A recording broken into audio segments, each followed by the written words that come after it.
Well, when it comes to addressing the crisis in the Galatian churches, Paul, as you may remember, starts with his own testimony.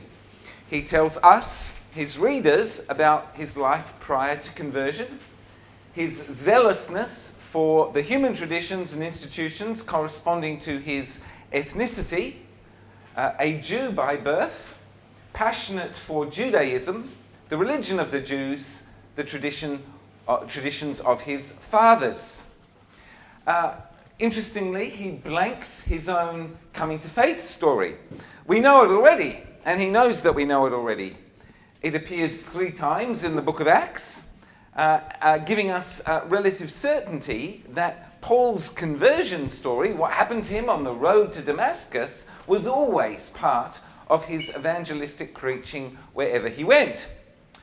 What he does tell us, as we've already discussed on previous evenings, is how he had limited contact with the Jerusalem base of the Christian church after his conversion, enough and only enough to ensure that he had not taken any wrong turns along the way, and that his gospel was indeed the true eternal gospel, the same gospel as the gospel of the other apostles.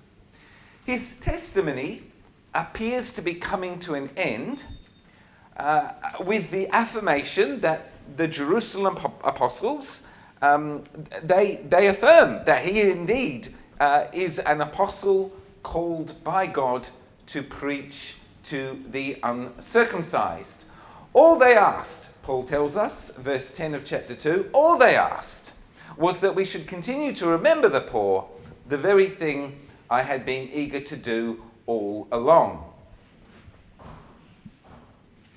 In other words, there was apostolic agreement to the understanding that the gospel of which they had possession, salvation through faith in Jesus Christ, was a message for Jew and Gentile, a message that would incorporate Gentiles into the new covenant people of God as Gentiles.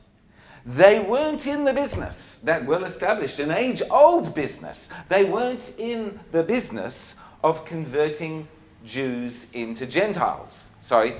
Gentiles into Jews. They'd been doing that for a long time.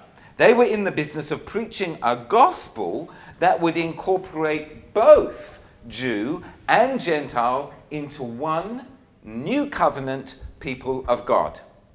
Now, this distinction that I'm trying to make is a critical distinction, one that we will come back to.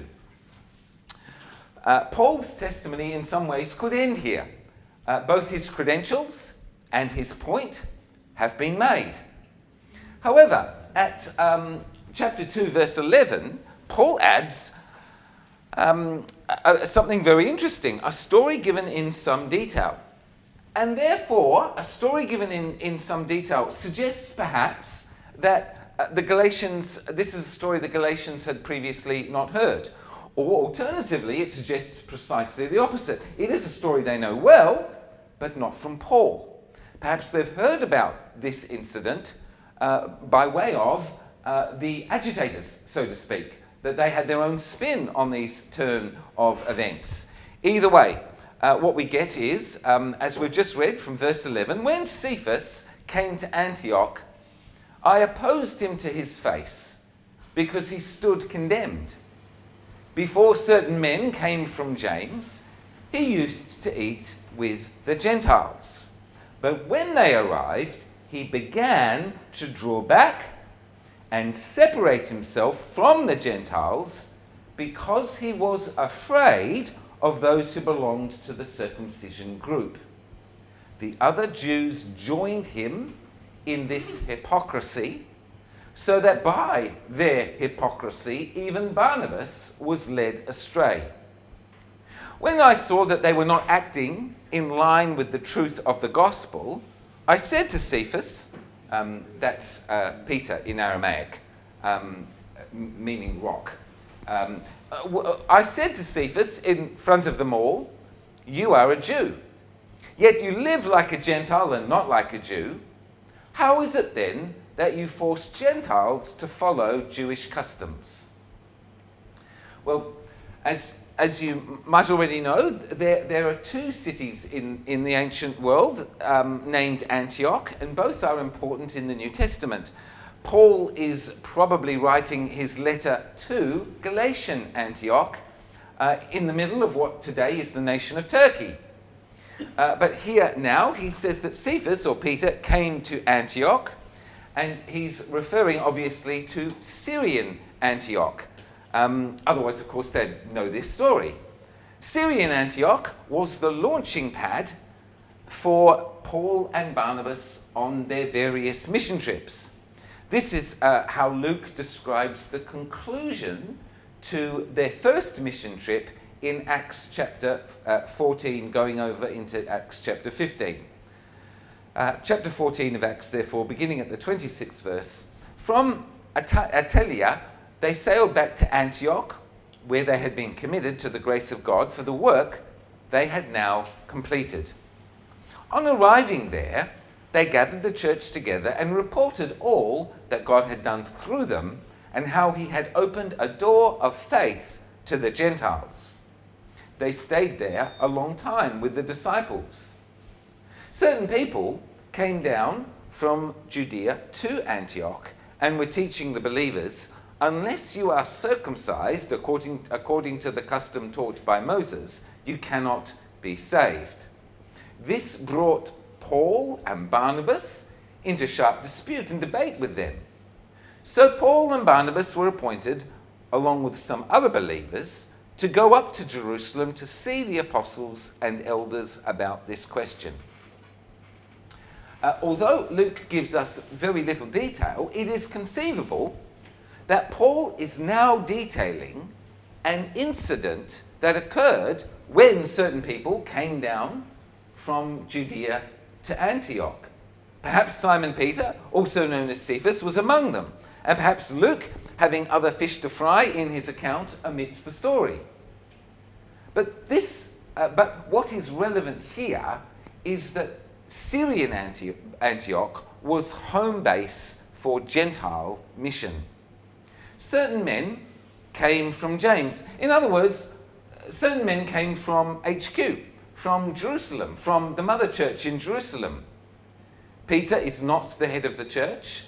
Perhaps that's because, as an apostle, he spent so much time on the road. But James, the brother of Jesus, not James, the brother of John, son of Zebedee, but James, the brother of Jesus, is head of the Jerusalem church.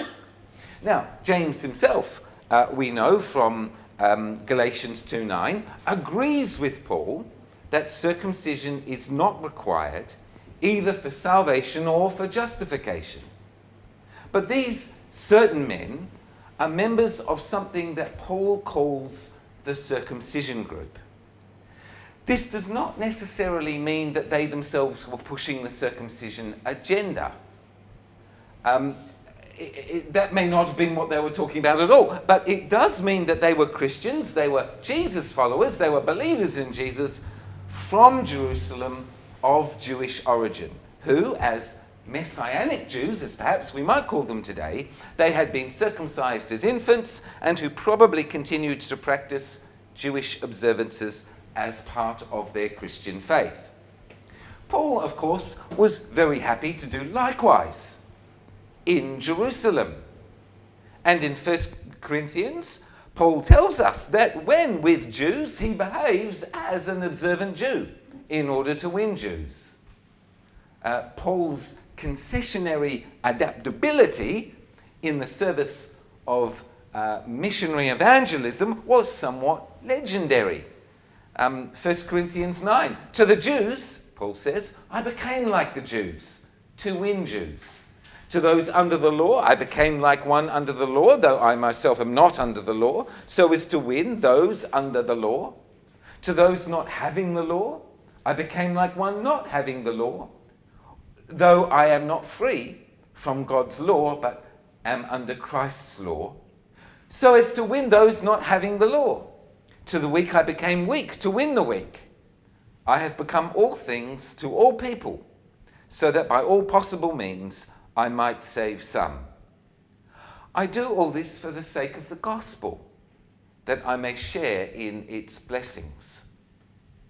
And we know in the book of Acts, we see Paul act very Jewish, shaving his head because of a vow he'd taken, and joining with others in temple purification rites in Jerusalem. Nothing wrong with acting all Jewish in all Jewish company. Nothing wrong with doing the works of the law, those cultural identity markers with spiritual significance. But what Peter was doing was actually effectively the opposite.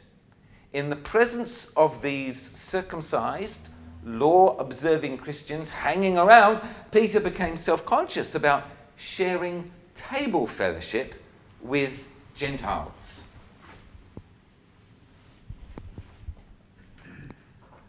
Sharing the same table. Table fellowship. Tremendously significant in the ancient world in ways that we might not appreciate. We eat together to symbolize that we belong together. To eat together is to belong together. And to belong together is to be family. And if we belong together as family, we do not shame each other, compete with each other, nor any of those other things that I mentioned last week in that talk. We don't shame each other. Rather, to eat together is to be in family-type fellowship with each other in communion, in community.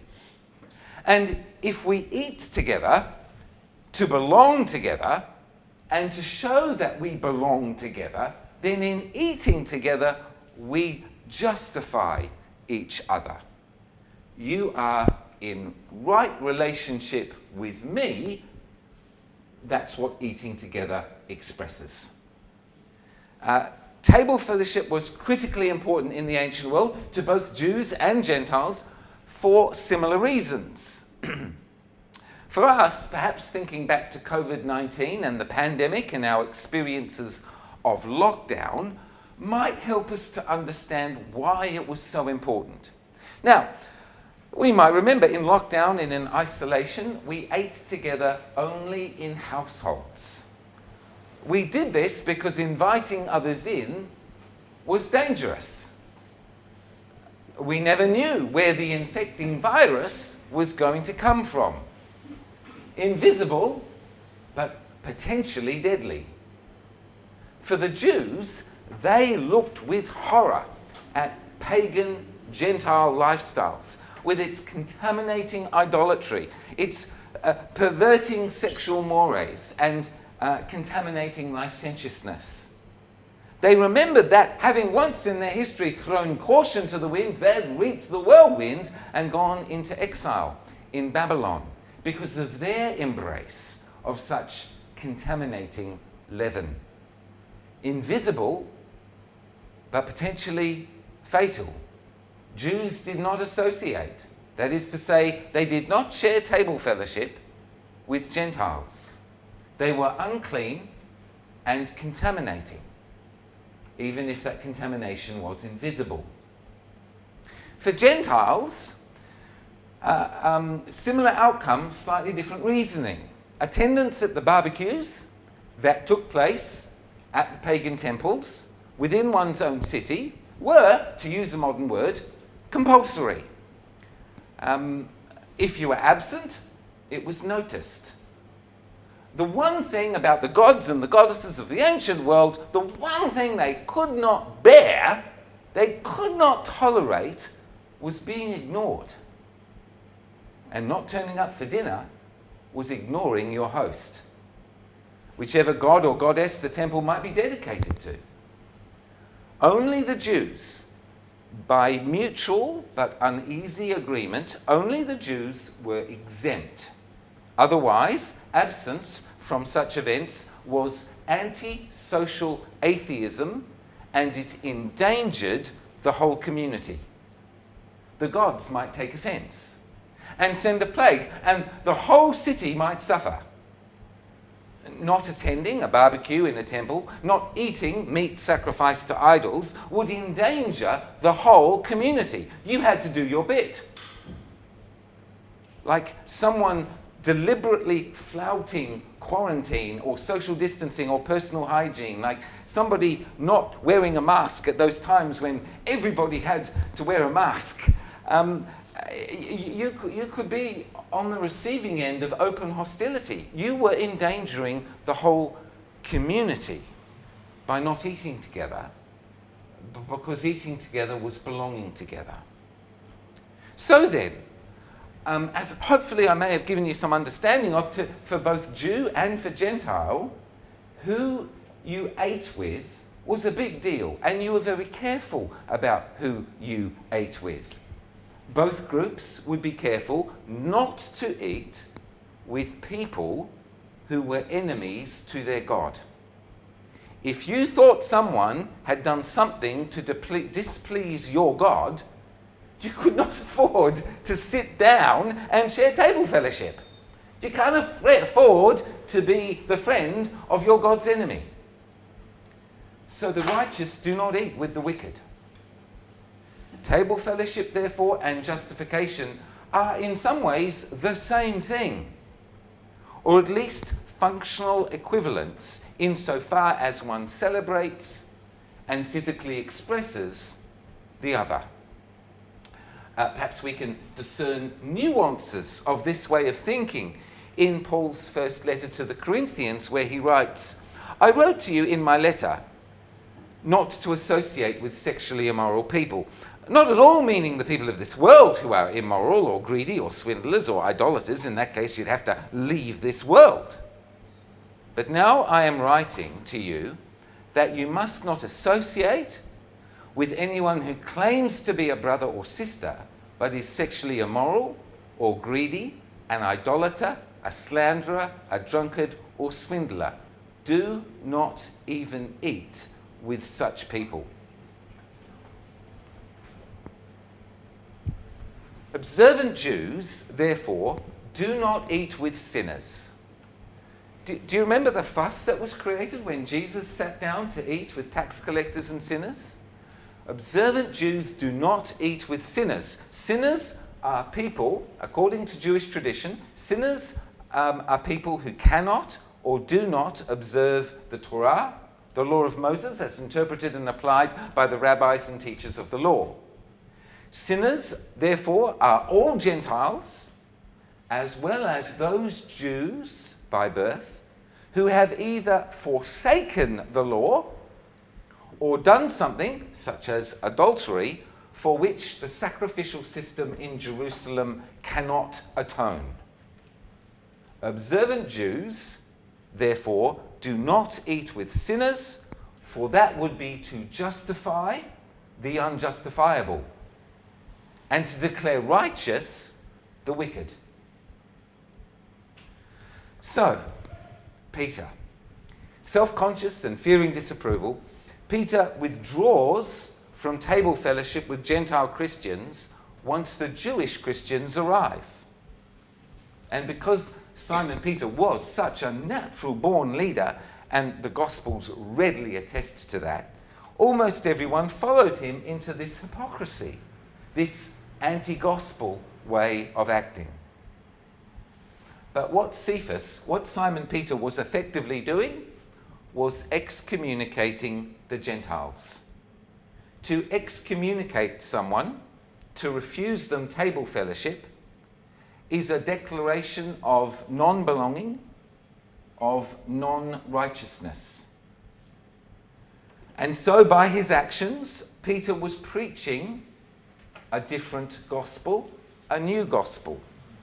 And insofar as he was preaching a new gospel, he was condemning himself as a false teacher, insofar as his example effectively taught Gentile converts that they were not fully paid up members of Jesus' church, so to speak, until they'd been circumcised and thereafter committed themselves to observing Jewish food, holy days, Sabbath conventions, so on and so forth. But that's a different gospel. That's not about bringing Jews and Gentiles into the family of Abraham through Jesus. That's about converting Gentiles to Judaism. That's a different gospel. That is saying that Gentiles can be included in God's holy people. That's nothing new. But it's continuing the old message that you can't be included as Gentiles. Peter's behavior was effectively preaching that authentic Christian spirituality, that is to say justification, required, what does covenant loyalty look like? On what basis do we have table fellowship? Circumcision, Sabbath keeping, food laws, as gateway into Torah observance. Then and only then would you be welcome at the same table. Paul, God bless him, rebukes Peter harshly. I can't read this, I have to admit, without feeling a degree of sympathy for Peter. But heck, he must be used to harsh rebukes by now. Paul confronts Peter, saying, firstly, when I saw that they were not acting in line with the truth of the gospel, I said to Cephas, in front of them all, you are a Jew, yet you live like a Gentile, not like a Jew. How is it then that you force Gentiles to follow Jewish customs? Note this word force. In Paul's mind, and hopefully therefore in ours, forcing people is not part of gospel ministry. That's the old way. He'd done that, been there, bought the t-shirt. Force is not a good word. That's the flesh. And yes, Peter is in effect forcing Gentiles to become like Jews if they are to find social and spiritual acceptance. That's what he's saying by his actions. To be excluded from table fellowship would have generated in these Gentile Christians overwhelming feelings of shame, which is a very uncomfortable feeling. Thus, Peter's fear, as a Jewish man, about eating with Gentile sinners is that he would be promoting sin by condoning it. That is to say, by justifying it. Sin being, in this context, lawlessness, not living in obedience to the law of Moses. Let's listen to how Paul responds. We, who are Jews by birth and not sinful Gentiles, know that a person is not justified by the works of the law, but by faith in Jesus Christ. So we too have put our faith in Christ Jesus, that we may be justified by faith in Christ and not by the works of the law. Because by the works of the law, no one will be justified. The verses that follow, verses 15 to 21, can be difficult to understand. It can be hard to get our head fully around what Paul is saying here, because Paul is presenting Peter and the Galatians, I think, with a highly abbreviated argument that assumes the gospel rather than preaches it. We will have to fill in the blanks. And Paul knows that what he is saying will prompt more questions than it answers, which is why, in fact, we get chapters 3, 4, and 5. But we must content ourselves, for the time being, with Paul's broad brush approach. What's unmissable is this. Paul here categorically decouples the works of the law, observing the Jewish cultural identity markers, from real righteousness. For Paul, something extraordinary has happened to make this decoupling obvious. But if, in seeking to be justified in Christ, we Jews find ourselves also among the sinners, doesn't that mean that Christ promotes sin? I mean, if I'm sharing table fellowship with people who aren't circumcised, am I justifying the wicked? Absolutely not. If I rebuild what I destroyed, then I really would be a lawbreaker. Jesus ate and drank with tax collectors and sinners. God is growing his family. God is the family of Abraham. God is inviting Jews and Gentiles to his table. On what basis? On the basis of calling on the name of the Lord. On calling on the name of the Lord Jesus Christ. Peter knows that. Paul knows that. The Galatians know that. We know that. Peter is part of this. Paul is part of this. The Galatians are part of this. Now, to act like table fellowship, inclusion in God's family, depends upon a certain response to Moses or to the rabbis, is to reject Jesus. Jesus followers are family with all other Jesus followers. To reimagine the family in any other way is to oppose God. For through the law, I died to the law so that I might live for God. I have been crucified with Christ, and I no longer live, but Christ lives in me. The life I now live in the body, I live by faith in the Son of God who loved me and gave himself for me. I do not set aside the grace of God, for if righteousness could be gained through the law, Christ died for nothing. I think that this is the heart of the epistle. I think this is the engine room of the letter. This is the guts of what Paul has to say, and everything else in the epistle to the Galatians is either introduction, explanation, illustration, or application. The cross changes everything. The future has broken into the present, nullifying the past. So then, Paul is dead to the law, and the law is dead to Paul. And this I find really extraordinary, really fascinating, really interesting. Why? Is it because Jesus died on the cross? No.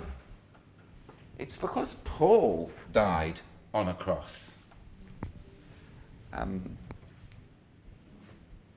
For Paul, being a Christian means this unimaginably deep and intimate connection and association and identification with Jesus, him with Jesus and Jesus with him. It was God's decision. Back we read in 1:15 to 16, it was God's decision to set Paul apart from birth by grace for the revelation of Jesus in Paul. The living Jesus gets to live and work through Paul, and Paul gets to live and work through Jesus.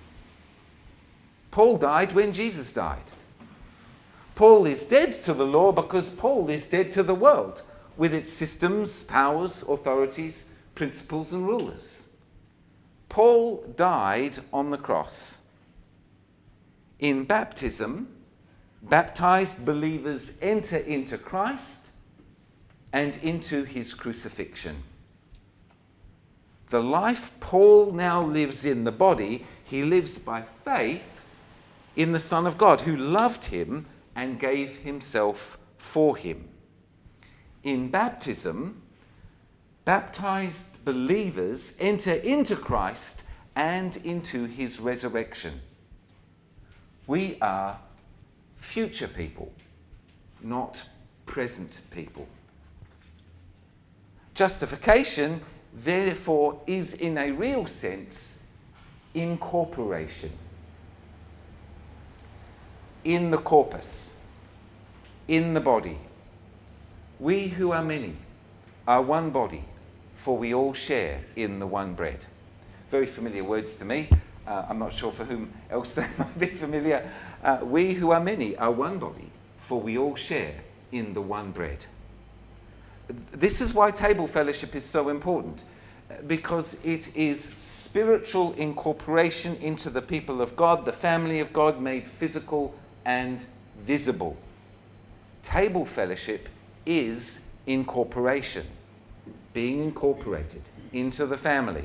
So incorporation is justification, and justification is table fellowship. We are right with God, and we are right with each other.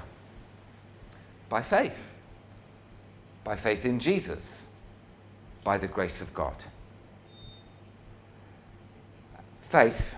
I'm concluding, but just two final words. One on faith, one on grace. Faith, the final frontier. That is a joke. Never mind.